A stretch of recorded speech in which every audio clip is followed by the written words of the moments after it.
Welcome to another episode of Code for Thought, Byte-sized RSE. And welcome to Season 2, again supported and sponsored by UNIVERSE-HPC. And as with Season 1, you'll get 8 short interactive sessions on a range of subjects, usually one per month. The subjects will cover different areas that we hope you as a researcher and research software engineer will find useful. And as before, each interactive session will have its companion podcast episode.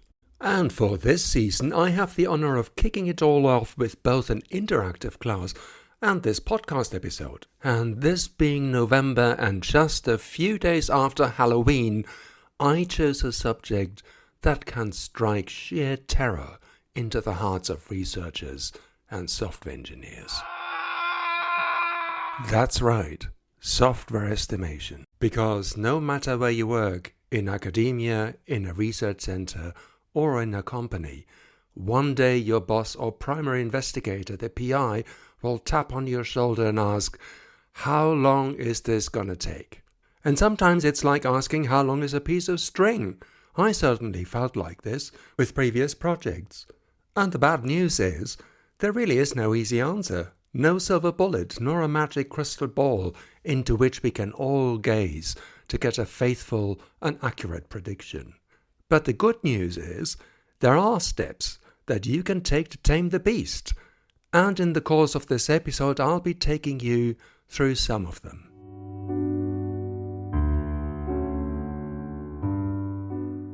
Estimating our work is something generations of engineers have battled with. And over the decades, tons of books have been written on the subject. One of the early ones, from 1975 no less, is by Frederick called The Mythical Man-Month. As he writes in the chapter with the same name, the key problem in estimating projects is that we tend to be inherently optimistic, and our assumptions tend to be that all will go and end well, which Frederick says makes us bad at estimating. Other writers like Steve McConnell have been far more upbeat. In fact, in his book Software Estimation, he opens with the statement that software estimation isn't hard, and he continues that several experts have developed techniques that make your estimates more accurate. But he also admits that these techniques are mathematically quite intense. And in the early 2000s, agile software development practices have entered the workplace, and some of them, like for instance Scrum, try to get a better handle on how to make software projects more predictable and our estimations better. To date, there is really no shortage of techniques, courses and tutorials regarding estimation out there, and still many of us, including myself, struggle with this. And why is that? Well, one reason is certainly what Frederick mentioned in the Mythical Man-Month. We're overly optimistic in our estimates. But in my experience, there's also another factor: time pressure and impatience. Managers and PIs breathing down your neck and not giving you enough time to estimate. Like for instance the PI who needs to submit a grant application in 2 days and wants an estimate right now. Or the manager who meets a client and promises them to get an estimate from you within a day, or in brackets, even commits you to the project without asking you. But for me, the main reason why it's hard is the uncertainty of what it is you're actually supposed to be estimating. What's the scope of the project? What do we need to build this? Are we making the wrong assumptions? Did we understand the PI and the client correctly? And in the next section, I'll be talking about this crucial first step in the estimation process, the conversation or negotiation between you and the PI or client.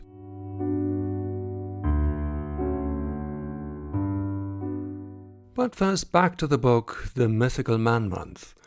Frederick starts with a great quote from a restaurant he found in New Orleans. It says, "Good cooking takes time. If you're made to wait, it is to serve you better and to please you." Well, I'm not sure if the restaurant is still there, but the quote is certainly true. And a good estimation, like a good meal in a restaurant, takes time, good ingredients, and a systematic and reproducible way of cooking it all together. Of course, restaurants have the benefit of having a fixed menu for their clients. We, on the other hand, have to cook with whatever our guests, the PIs and clients, tell us they want. Which means we have to spend some time and effort in trying to understand as best as possible what kind of dish they actually want to eat. And all the clever estimation tools and techniques out there won't help you if you don't understand the scope or misinterpret what the PI and clients want. It is this initial conversation or conversations that will shape not only your estimation, but the way the project will go. Actually, it's not so much a conversation, but a negotiation, really. And unfortunately, I can't get into too many details about the negotiation skills, but here are a few tips. First, don't do it alone. Make sure you have someone else from your team or your department to join. Second, make a plan before you go into it and write down what it is you hope to get out of the meeting. Third, take down notes right from the start and make the discussion transparent and share your understanding and notes whenever you can. Some PIs and clients provide you with a detailed and comprehensive list of what they want you to do, which makes the negotiations, of course, a bit easier and shorter. At the other end of the spectrum are PIs and clients whose requests are a bit more fuzzy, and it may take several rounds to find out what you need to know in order to provide a good estimate. Whatever the starting point is, however, at the end of this initial phase you need to have the basic understanding of the project and its scope. Things like, what's it you're building and who is it for? How is it supposed to work? Where and on what system are the solutions supposed to be running? What's the timescale and what's the budget? Do you have the people and experience to do it? But also, who will you be dealing with on a regular basis? Are there any legal or regulation issues, such as, for instance, handling of data in medical applications? Are there any dependencies on other teams, legacy technologies, and so forth? What points you and your team need to get an answer for depend on the type of project, the PI and the client, of course. As I said, some negotiations go very fast, some on the other hand take several rounds and may take some time. But then, of course, there are the cases when the PIs are really breathing down your neck. We need this answer now, they say, and don't have the time for long discussions. Or perhaps they simply aren't available for discussions. There are no easy options for this, I'm afraid. They usually break down into 4 choices. You can, of course, give them what they want, a crude estimate, and warn them it could be wrong. In my experience, quite frankly, that doesn't work so well, and there's a good chance you will be held to your original estimates, no matter how many caveats you put around them.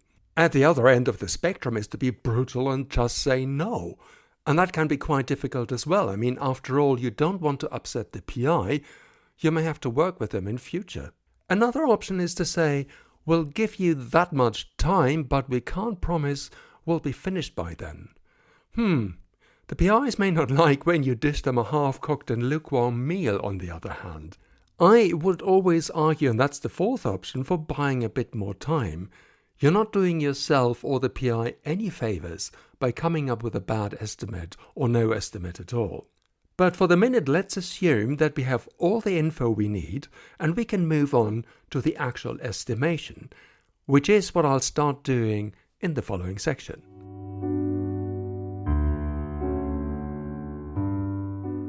Estimation starts with translating what the PIs and clients tell us into a list of steps and tasks we'll need to implement to get it done. It's like we need to know what dish our guests really want to eat. And now that we have this information, we need to have the ingredients to cook it. Our list of ingredients is called a backlog. There is a technique of writing this backlog that may help you estimating and in fact running the project. And if you're familiar with agile software development practices, you might already have heard of it. It's called a user story. What is that exactly? Well, it's trying to write requirements from the point of view of the people who'll actually use your application or service. The people, that is the users, could be the end user of your web application, for instance. It could also be a system administrator, or it could be you, the developer. So let's take an example. Let's say the history department at your university is asking you to build a website. And on the website, members of the public can record historical discoveries, like for instance a coin or a vase or something else. So one of the user stories could be, as a public user, I want to record a discovery on your department's website and specify where I found it. The user stories can be for different types of users as well, as I said. So for instance, as a researcher, I want to review all discoveries of coins in an area of 5-mile radius around a given location. Or as a system administrator, I want to monitor the traffic to the website based on time and origin. In short, the user story tells you what each user of the system expects, but it usually doesn't tell you exactly how you do it. For that, you and your team need to define the technical steps or tasks you need to take to build it. When you write user stories and then define tasks, you'll find there are some gotchas. For one, user stories may not be easily defined. They may be too broad and too fuzzy, in which case you may want to rewrite them. And you may also find that tasks may not be unique to each user stories. You could actually have a task that applies to several user stories. I appreciate that the process may sound a little bit convoluted at first. I mean, after all, why not simply write down the list of stuff you need to build? In my view, the benefit of user stories is that it doesn't only focus on the technical tasks, but also looks at how it's being used and how it fits into the overall solution. It helps to focus on what actually needs to be done, what's important and what's not. And it helps you to build a better task list or backlog. And it is this task list and backlog that we'll use to do our actual estimation in, which is what I will turn to next.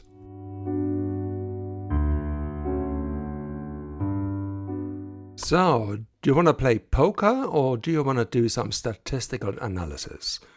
If you do a web search, you'll find there's a very large number of tools and techniques for estimation.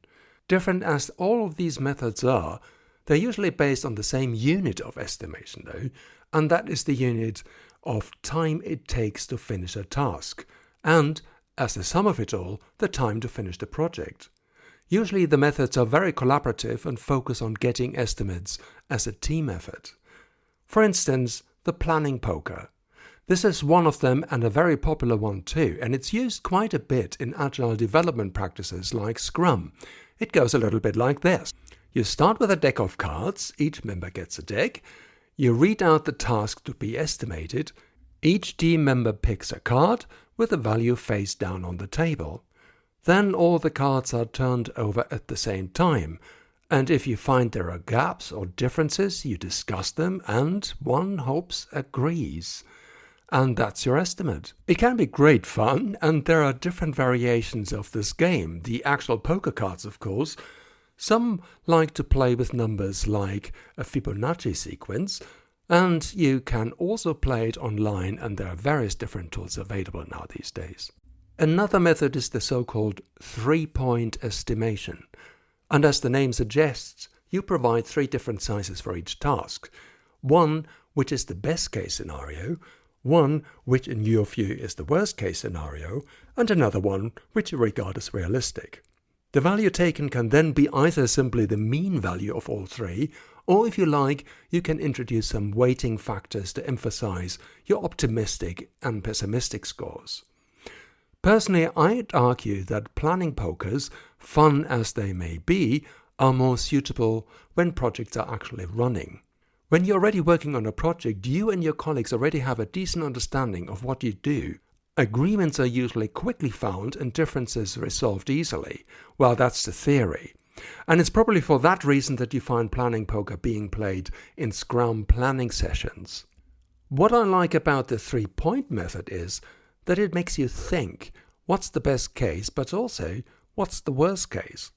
Remember the book I mentioned at the beginning, The Mythical Man-Month? It says we're all too optimistic when we estimate our work. But here in the 3-point estimation, you are actually asked to bring out your inner Cassandra. Making me think about worst cases can help me get a better range for my estimate. And for that reason, I like this method for sizing new projects. There are, of course, a number of other methods, like for instance, t-shirt sizing or using more sophisticated statistical methods as I alluded to at the start. The episode notes provide you some links. Okay, well, that was a lot of talking and a bit of a crash course in estimation, and perhaps you're asking yourself this question. How much longer are we going to circle the airport, Rose? You want to bring this baby in? Yeah, I'm not sure that I brought it all home, but I hope that you'll take at least these points. Estimation takes time. Try and resist the rush through it. It's also a team effort. It also means understanding the scope and ultimately understanding your PI and client. And finally, take a systematic approach, all of which should help you to provide reasonable estimates. Don't be too hard on yourself though, because it takes some time and experience to get better at this. And with that, happy estimating, and I hope to see you at the next Byte-sized session. Thank you so much for listening to this Byte-sized RSE episode. The interactive sessions are organized by Jeremy Cohen from Imperial College in London and Steve Crouch from Southampton University. The podcast is produced by Peter Schmidt. And finally, we'd like to thank the UNIVERSE-HPC program for supporting and sponsoring this program. And with that, goodbye, and see you at the next Byte-sized RSE session.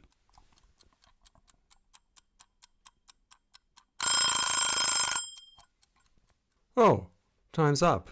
See you next time. But before I forget, this podcast is covered by the Creative Commons license. See ya.